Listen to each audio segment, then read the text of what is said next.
there's a potential shakeup to Ohio's medical marijuana program, has some industry professionals raising a red flag. That's right.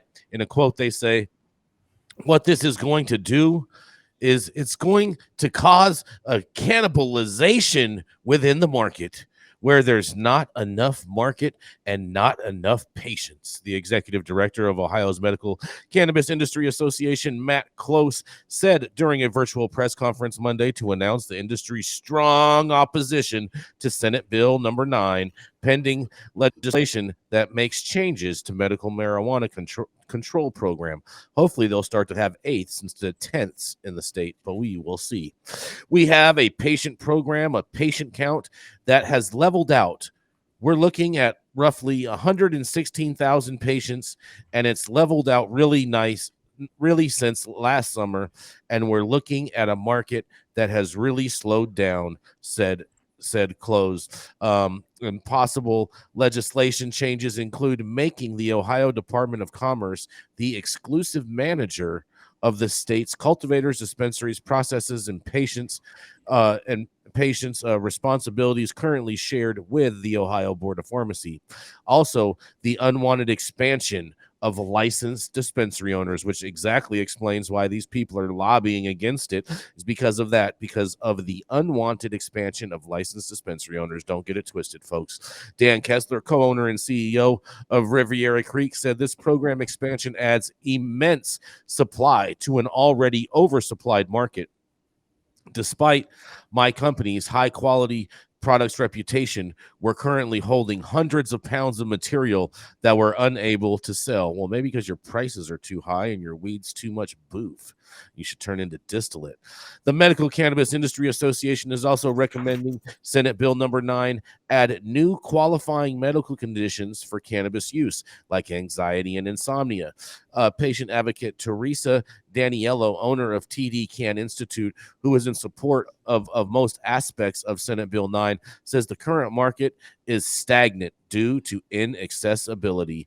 Taking down barriers and patient affordability, she says, will be key. In a quote, so the more dispensary licenses that we're able to get out for patients, the better we are, she said. Matt Chase says, while there are some aspects of Senate Bill 9 his industry is in favor of, he says it will ultimately punish existing cannabis companies that have invested hundreds of millions of development dollars into the state. A hearing on Senate Bill 9 is set for Tuesday in the Ohio Senate General Government Committee, where opponent testimony will be heard.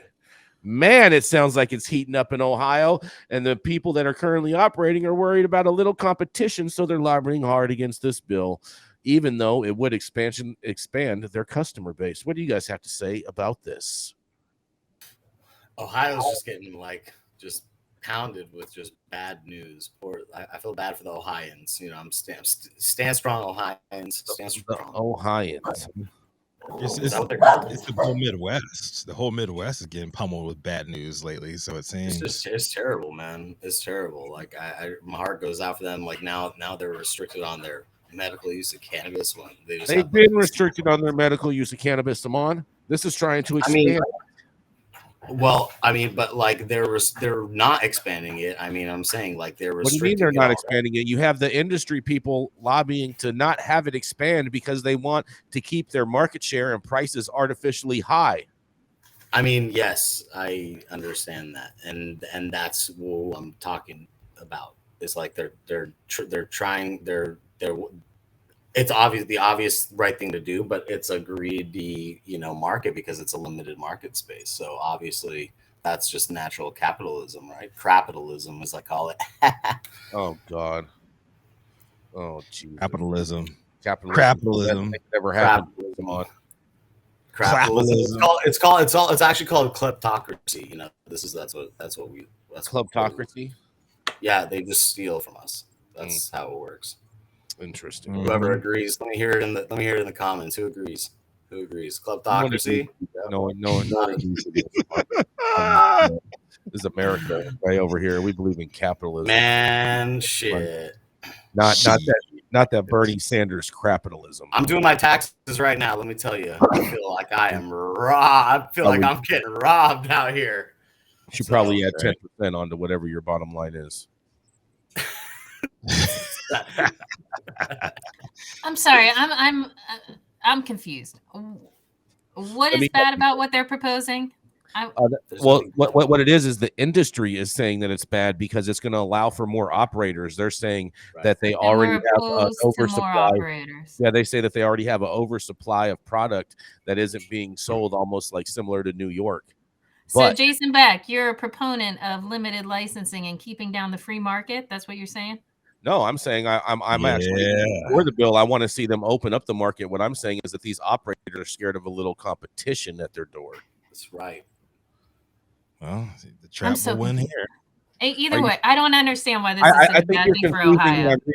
I think you're confused when I'm reading the quotes from these people as to what their arguments are against the bill, and I think you're trying to say that those are my words, but no, that's not the case. Well, you love putting words in people's mouths, so I'm just following suit. Not bad. Bad. All right. Get it, Gretchen. So here's the deal, Gretchen. So the people that are currently license holders out there are trying to say, no, we don't want this bill because the bill would open up more licenses in the state. Right. Okay. And then the patient advocates are saying, hey, if you're going to put on add more licenses, then you also need to add more qualifying conditions to your list. Okay. And so that and so I'm in favor of both of those things for the state of Ohio. And I think they should get their metrics right and start doing eighths instead of tenths. Okay. That's fine. Are you agree with that? Sure. Jason's all about his compromise. But thank you all. Hold on, whoa. We have a commercial, Rico. Nice try. Okay. Yeah. Nice try. Run the